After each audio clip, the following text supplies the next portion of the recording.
All right, my name Yeah. is Maureen Taylor. I'm the photo detective, and for some reason, we are live in three spots or two spots.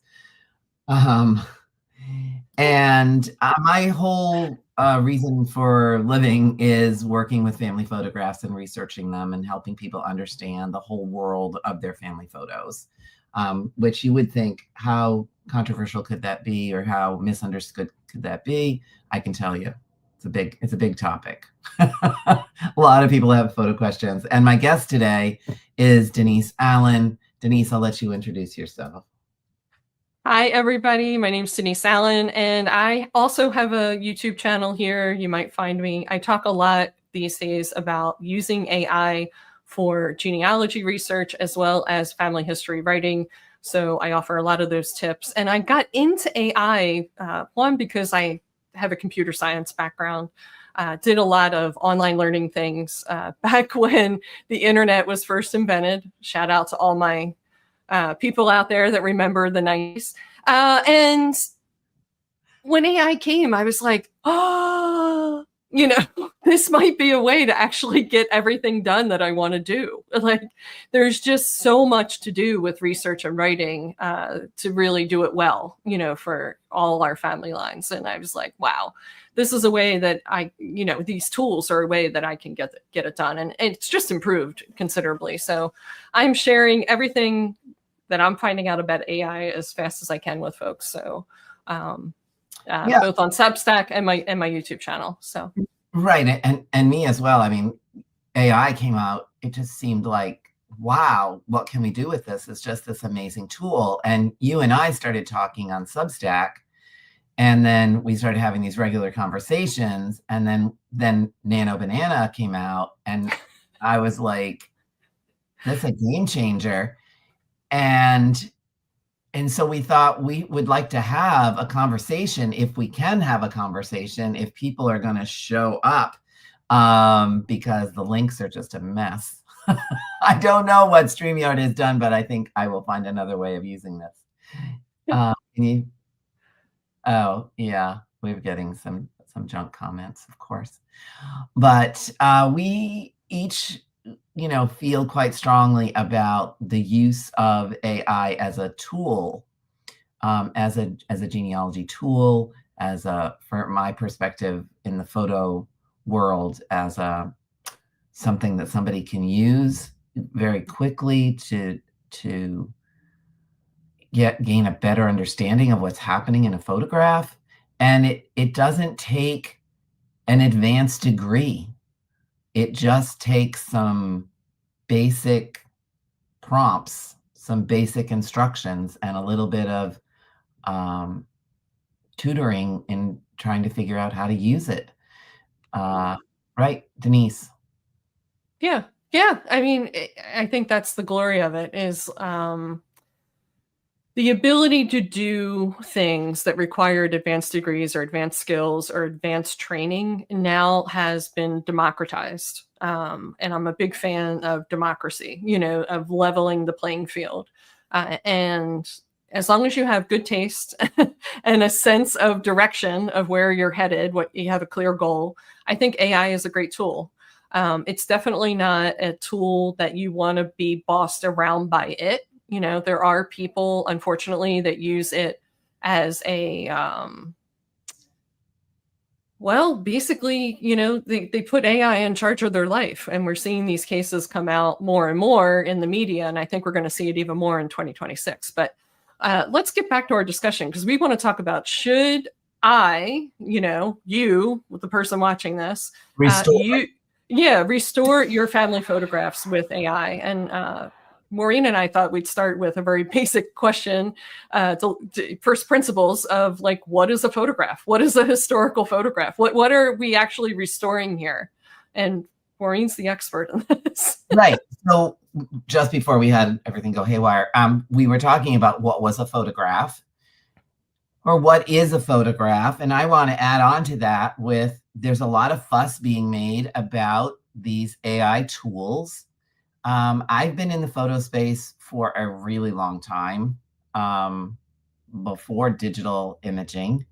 And way before digital imaging, there were ways to alter and change photographs. Um, the Metropolitan Museum of Art, I think it was in New York, did a whole exhibit on all these ways that you could alter your images. I've been around long enough. I was a photo researcher for a long time. I think it was National Geographic, early in the digital, sort of Adobe Photoshop era, moved the pyramids so that they would fit on the cover of the magazine. And what a brouhaha that was.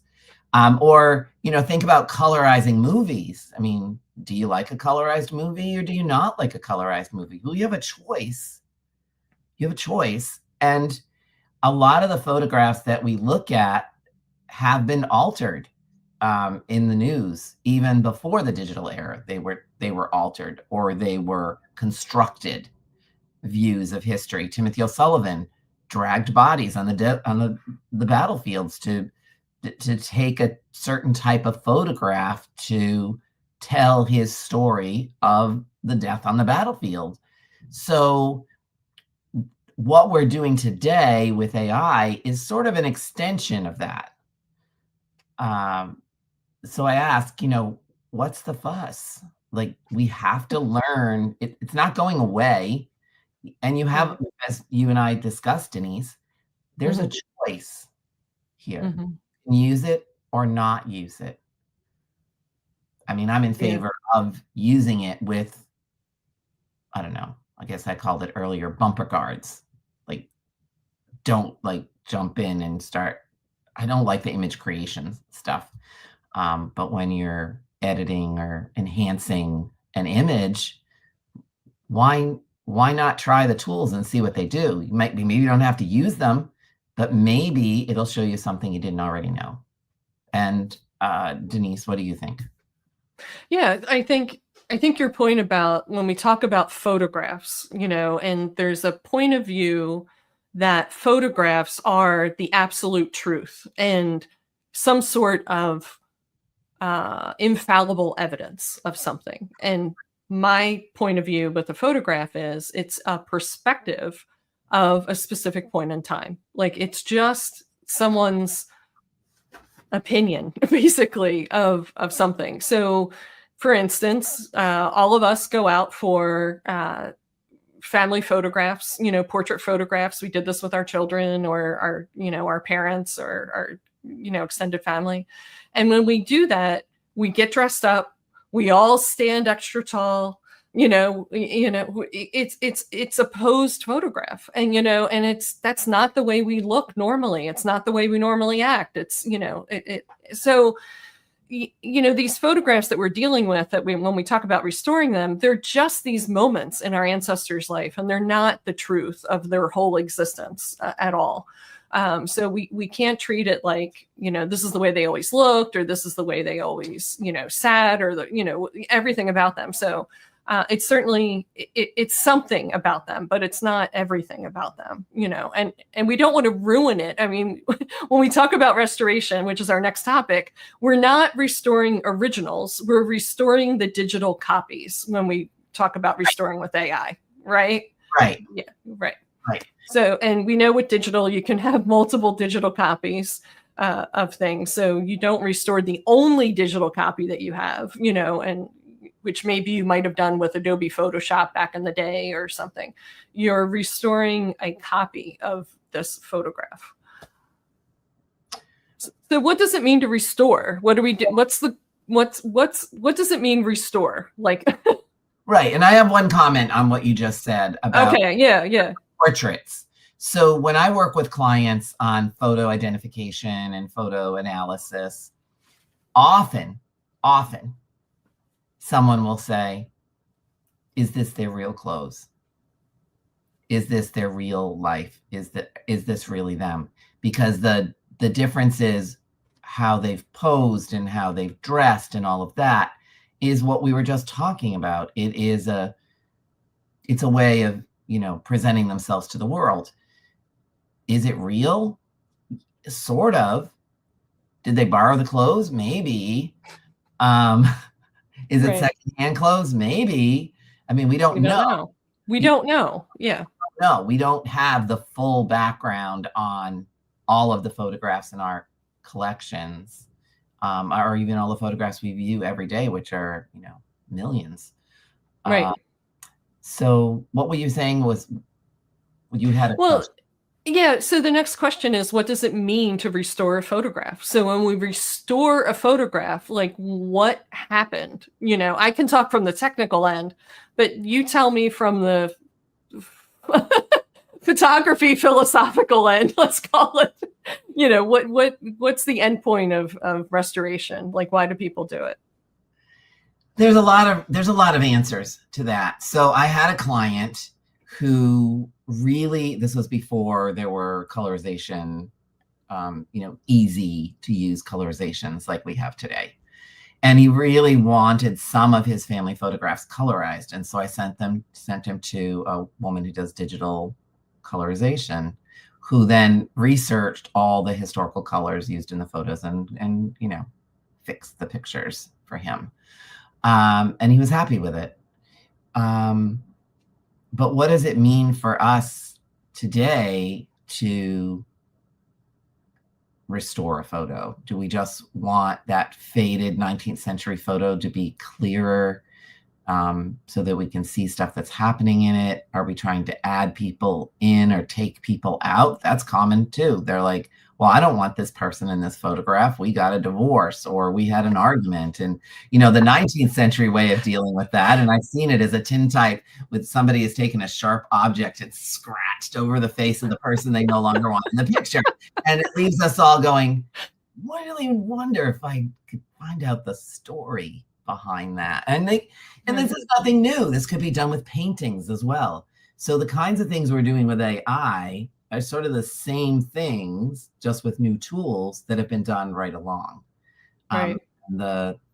Anyway, I'm teaching a class in a couple of weeks on, the tools that we have at our disposal as genealogists, and do we want to use them, and how do we use them, and what does this mean? I'm going to put this little slide up. Yeah. Tell everybody about your class, because I think when you get into restoration of photos, I think we want to do it well, right? We don't want to do it that it's sloppy or inaccurate or makes things worse Right. than they already are. So Right. yeah, so talk a little bit about what the intent of this class. I think so. This is December 17th, and we're going to talk about the tools that are out there that genealogists have used in the past. Things like Vivipix Restore and the Memory Station software, myheritage.com, their tools, which a lot of people have. And then the sort of brand new model of Google's Nano Banana. And I will just tell you that Nano Banana went crazy on this little photograph of Santa in front of the tree. And if you take the class, I'll show you the original. But there's a lot of stuff that Nano Banana was just like, hey, this would be so much better if I put a fire in the fireplace.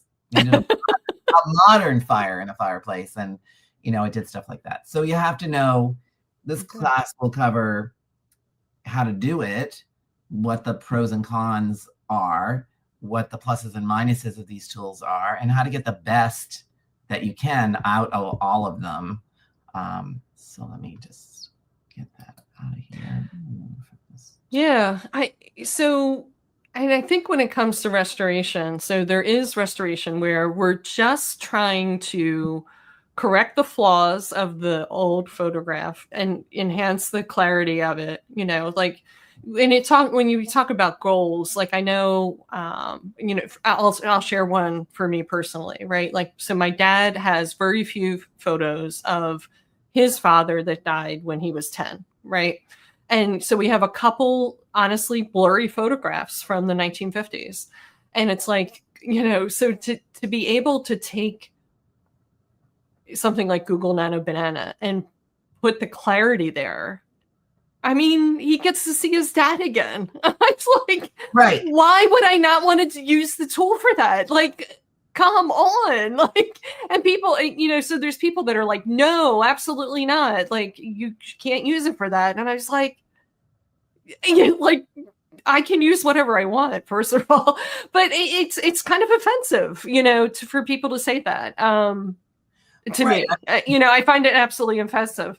So there's that purpose. But if I wanted to take his father and, put him in a suit and, stick him in a church or something, that's not restoration.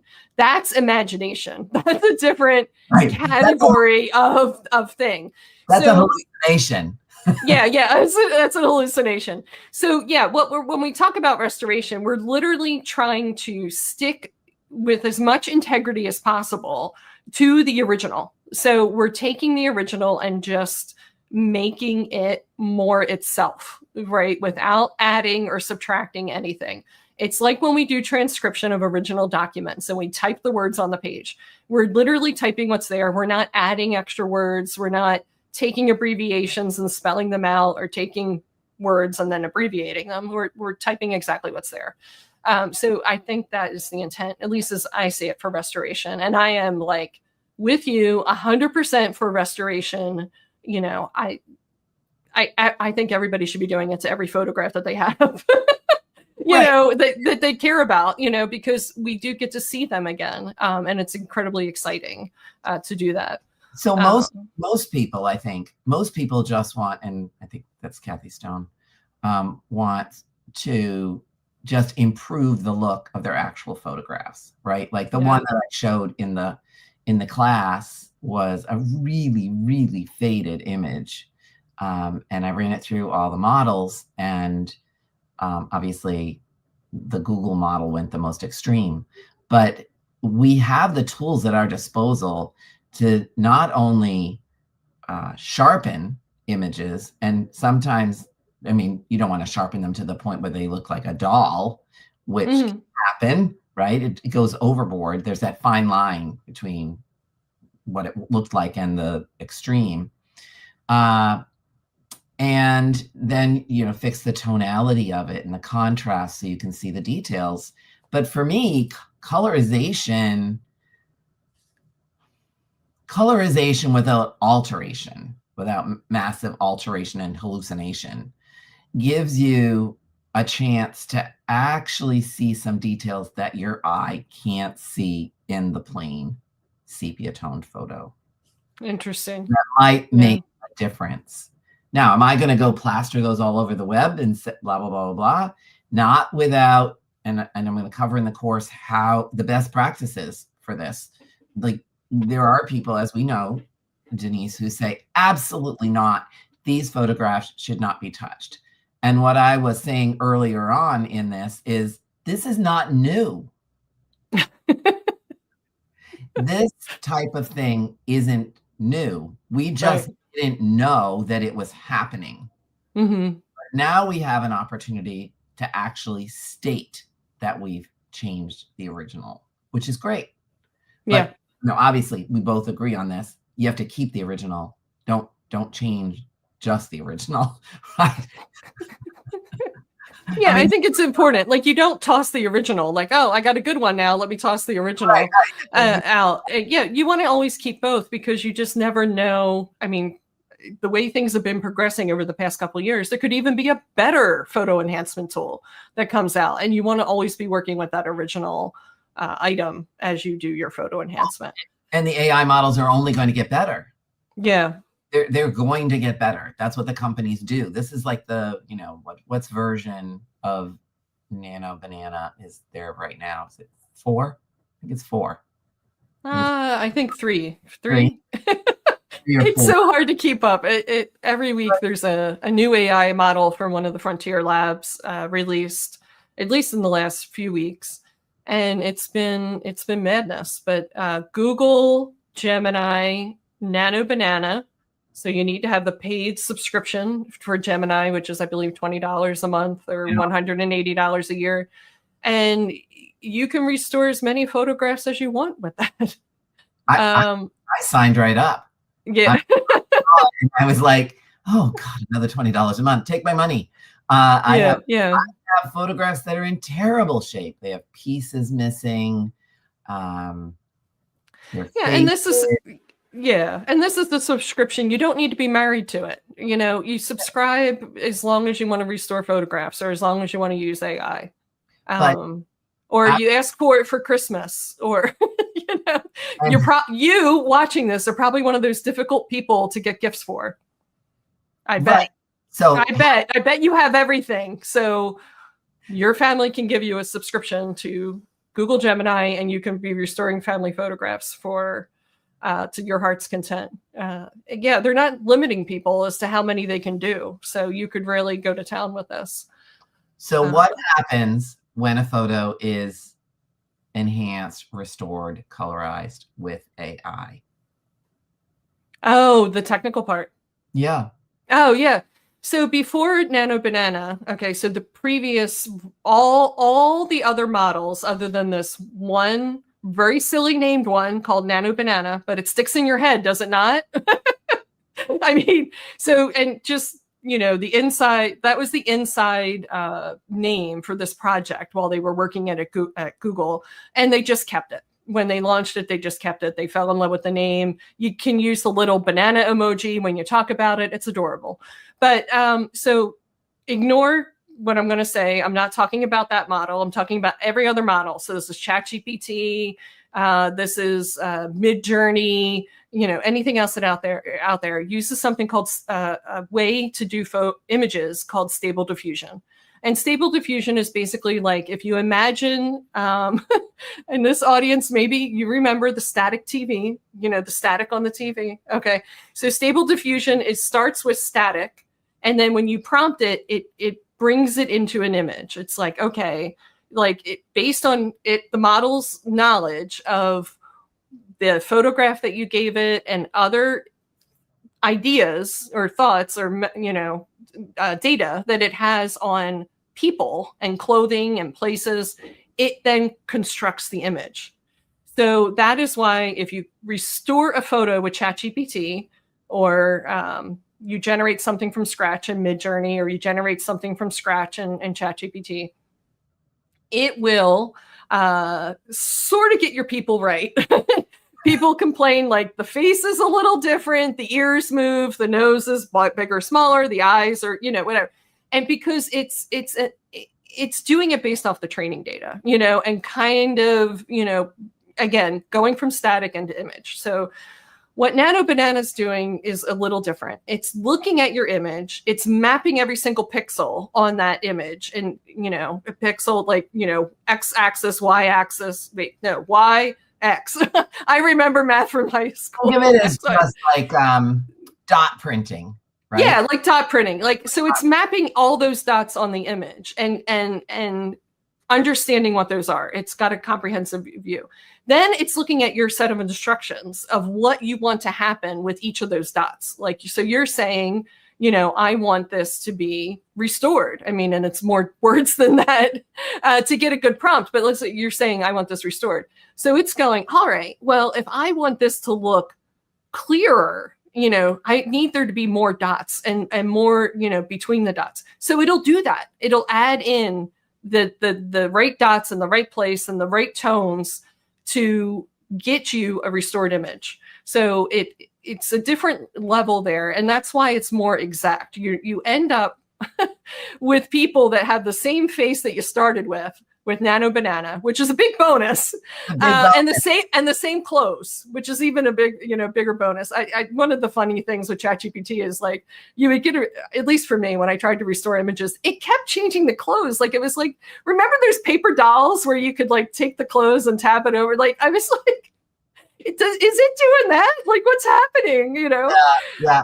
Well, I've been spending just so much time beating on trying on these models with everything I can think of from the photo detective perspective, all the different things that people have come to me with. Like, what can I do with it? Can I make this better? And I have some epic fails that I've put in. I mean, epic fails. Like I was like, what exactly did I say in that prompt to tell you to do that? Right. And then the next day come back and it's a totally different, it just like went to sleep. I like gave it too many examples or whatever. I'm not really sure. It like got tired. So if someone had asked you November 15th before Nano Banana came out, should I use AI to restore my photos? Your answer would have been, said it's not great, I would have said, sure, try it. But let's talk about the pros and cons and pluses and minuses of what we've got to work with in the genealogy field, and how amazing it is that we don't have to use a really sophisticated program like Adobe Photoshop. How this is within the hands of just anyone. Well, this is a whole nother level. I think I texted me to say, check this out. And I texted you back and said, what? Like, unbelievable. And then lost, like, I haven't published on Substack since like the 19th of November, because where have I been? In the machine, trying, like, going through all my research photos and family photos and picking up like just all different kinds of examples. So anyway, I am teaching this class on the 17th of December. And I'll give you a tease of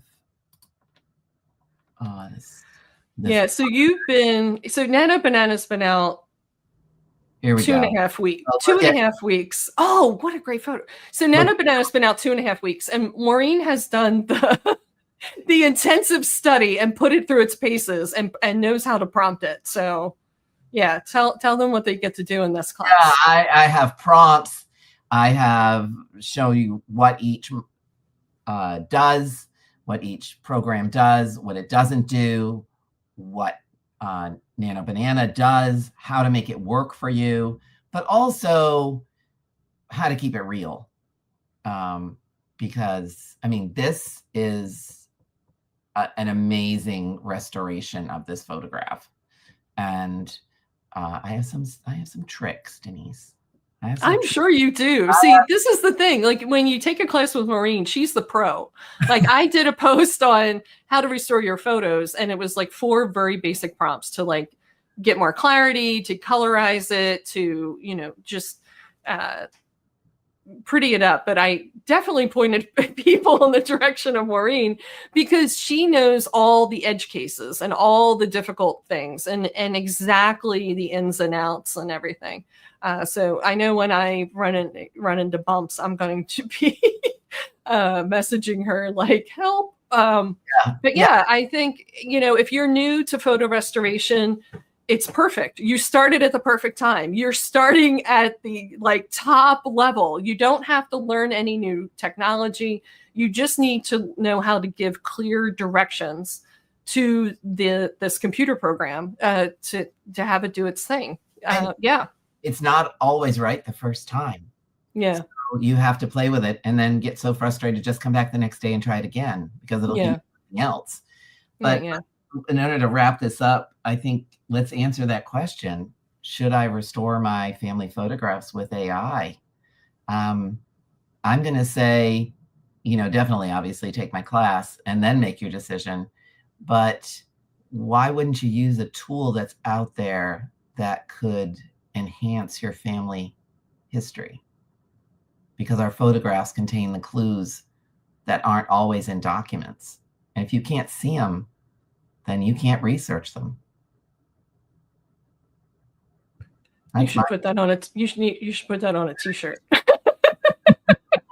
No, I 100% agree. Choice. Yeah, I mean, and just so people are clear from my position, AI gives us the ability to finally tell all the family history that there is to tell, and research it well, that we haven't been able to do because things have been behind paywalls and behind experts and in this morass of confusion on the internet and just inundated with information. And AI gives us this clear path forward where we can finally get this stuff settled and we can publish it, and we can publish it with authority because we can follow the source citations clearly, and we can cite our sources well now. And it's just fantastic. And I'm excited to see what people find and restore and share, because I'm going to get to learn all these parts of American history that I didn't know about before, because family historians have now been able to share it, and I'll get to see their photographs and everything. And I think that is freaking fantastic. There's nothing. I want to see it. Nothing better than looking at somebody else's box of photographs because they take it for granted. And I'm like, oh, what is that? Yeah. Anyway, we're going to leave you with our two perspectives on this, which is it is your choice whether to do it or not. You don't have to publish them once you do it. Yeah. But, you know, you got to learn how to use it before you can say you don't want to use it. Yeah. 100%. 100%. I mean, I remember once when I first started doing genealogy, I ended up in a discussion somehow, you know, how discussions happen on the internet, and there was one going on about how looking at digitized microfilm on Family Search was cheating. That wasn't real. That wasn't real research. That real researchers went and looked at the originals. And if you're looking at digitized microfilm, you're cheating. I was like, oh.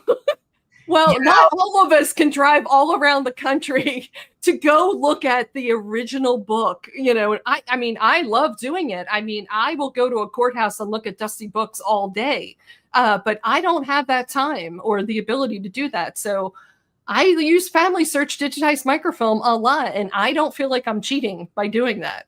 No, I don't feel like I'm cheating when I use these photo tools. Yeah. I'm not out there publishing them saying this is absolutely real.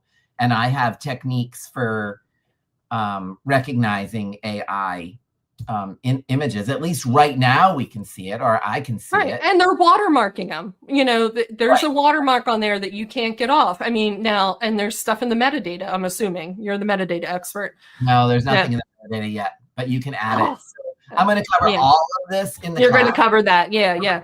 Everything. So that marks there, which so you can easily tell at a glance at your own photos. Oh, I restored this one, you know. Not that you can't tell from sure, but right now. Denyse Allen, thank you so much for joining me on this special photo detective. And this was super fun. Yeah, it's super fun to have these conversations. And then I'll clean this up and post it again. But in any case, if you have questions for either of us, Denyse Allen is on Substack. I'm just Chronicle Makers. And I'm the photo detective on all channels. So reach out and ask your questions. Happy to answer them. And I hope to see you in my class on the 17th. And I'll probably offer it again in just a few weeks after that. Yeah. I keep telling Maureen she could hold this class every week practically, or every month, you know, because we just have too many photographs.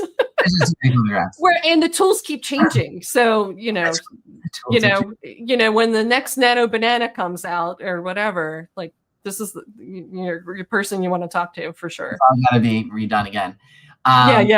Yeah. All right. Thank you all very much. See you next time. Thank you. Bye. I'm gonna end it.